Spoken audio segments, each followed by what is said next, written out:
The ability to earn more in life is not simply about luck or opportunity. It is about preparation. The Bible reminds us in Proverbs 18, verse 15, "The heart of the discerning acquires knowledge, for the ears of the wise seek it out."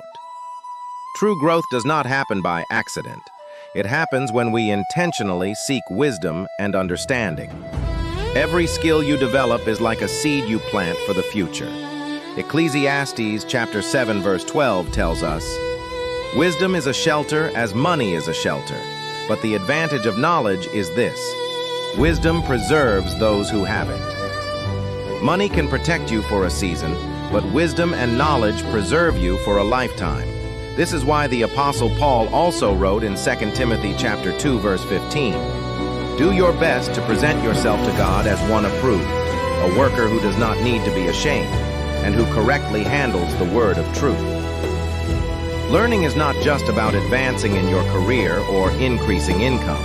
It is about stewarding your gifts, handling God's truth with integrity, and living with excellence in every area of life. Imagine a young carpenter. At first, he only knows how to use a hammer and nails. His work is simple, and his earnings are small. But over time, he learns to use saws, drills, and chisels. He studies design, learns how to carve details, and even explores new ways to create beauty in wood. With each skill added, his work changes. He does not just build faster, he builds better. His reputation grows, clients seek him out, and his rewards increase. The lesson is clear. Your ability to earn is directly tied to your willingness to grow. The more you expand your skills, the more value you bring to others. And when you bring greater value, God can open greater doors. Here are 3 ways you can begin increasing your ability to earn right now. First, learn something new. Choose one new skill this week that will strengthen your work, ministry, or daily life. Take a short online course, read a book, or listen to a podcast that challenges you to grow. Second, apply what you learn. Knowledge without action quickly fades. Practice what you have learned immediately, even in small ways. Each time you apply knowledge, it becomes wisdom. Third, seek mentorship. Surround yourself with people who are already ahead of you in life and in faith. As Proverbs says, "Iron sharpens iron, and one person sharpens another." Growth accelerates when you learn from those with experience. Remember, knowledge is not just information, it is transformation. Every new thing you learn enlarges the capacity God can use. The more you grow, the more He can entrust to you. Because the heart of the discerning never stops learning. And with learning comes greater opportunity, greater wisdom, and a lasting impact that will echo for generations. In the later years of his life, Arkad no longer walked with the eagerness of a youth chasing after gold. His steps were measured, steady, and thoughtful. Each moment carried the weight of years well lived, years marked not only by wealth, but by wisdom. Babylon had changed around him, but his greatest transformation was within. His eyes no longer searched for silver, but for opportunities to pass on wisdom. As the sun set over Babylon's walls, the city glowed in warm hues of orange and gold. Merchants closed their stalls, families gathered at their tables, and laughter rose from courtyards. Arkad moved slowly through the great gates, leaning on his staff. His beard was long and gray, his face lined by time, but there was peace in his gaze. At his side hung a familiar leather pouch, the pouch that once overflowed with coins. Tonight, it was not wealth that gave him joy, but the knowledge that wisdom had multiplied far beyond the measure of gold. He remembered the first lessons he had learned as a poor scribe, hungry for a better life.